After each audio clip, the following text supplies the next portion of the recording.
தமிழகத்தில் 4 தொகுதி இடைத்தேர்தலில் போட்டியிடும் அதிமுக வேட்பாளர்கள் இன்று அறிவிக்கப்பட உள்ளனர். 4 தொகுதிகளில் போட்டியிட 200க்கும் மேற்பட்டோர் விண்ணப்பித்திருக்கும் நிலையில் யார் யாருக்கு இந்த தேர்தலில் போட்டியிட வாய்ப்பு கிடைக்கும் என்ற உத்தேச பட்டியலை தற்போது பார்க்கலாம்.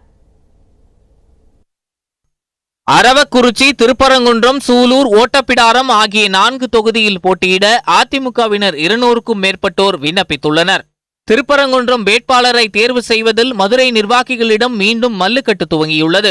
திருப்பரங்குன்றம் தொகுதியில் போட்டியிட பேரவை துணைச் செயலாளர் வெற்றிவேல், மாவட்ட இளைஞரணி செயலாளர் வழக்கறிஞர் ரமேஷ், முன்னாள் எம்எல்ஏ முத்துராமலிங்கம் ஆகியோரது பெயர்கள் பரிந்துரை செய்யப்பட்டுள்ளன.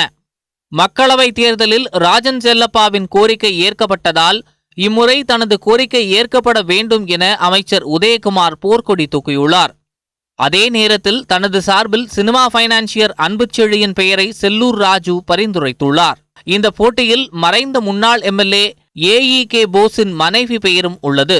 எனவே திருப்பரங்குன்றம் தொகுதியை பொறுத்தவரை மறைந்த சட்டமன்ற உறுப்பினர் ஏகே போஸின் மனைவி பாக்கியலட்சுமி அல்லது சினிமா பைனான்சியர் அன்புச்செழியனுக்கு சீட் வழங்கப்படக்கூடும் என்கிற கருத்து நிலவுகிறது. சூலூர் தொகுதியில் மறைந்த எம்எல்ஏ கனகராஜ் மனைவி ரத்தினம் அல்லது முன்னாள் அமைச்சர் சேம வேலுச்சாமிக்கு வாய்ப்பு வழங்கப்படலாம் என்கிற எதிர்பார்ப்பு உள்ளது. சேம வேலுச்சாமி முதலமைச்சர் எடப்பாடி பழனிசாமி மற்றும் அமைச்சர் செங்கோட்டையனுக்கு நெருக்கமானவர் என்பதால் அவருக்கு சீட் வழங்கப்படலாம் என்று கூறப்படுகிறது. ஓட்டப்பிடாரத்தில் முன்னாள் எம்எல்ஏ மோகனுக்கு வாய்ப்பு கிடைக்கும் என்று எதிர்பார்க்கப்படுகிறது. அமைச்சர் கடம்பூர் ராஜுவின் தீவிர ஆதரவாளரான மோகனின் பொருளாதாரமும் பலமாக உள்ளதால் அவருக்கு வாய்ப்பு பிரகாசமாக உள்ளதாக எதிர்பார்க்கப்படுகிறது.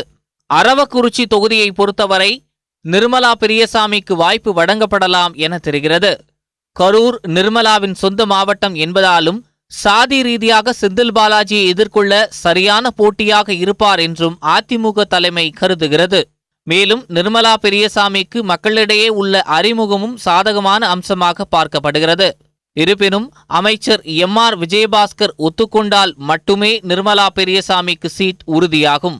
4 தொகுதிகளில் போட்டியிட போட்டாபோட்டி நிலவி வரும் நிலையில் இன்று மாலை அதிமுக தலைமை கழகத்திலிருந்து அதிகாரப்பூர்வ அறிவிப்பு வெளியாக உள்ளது.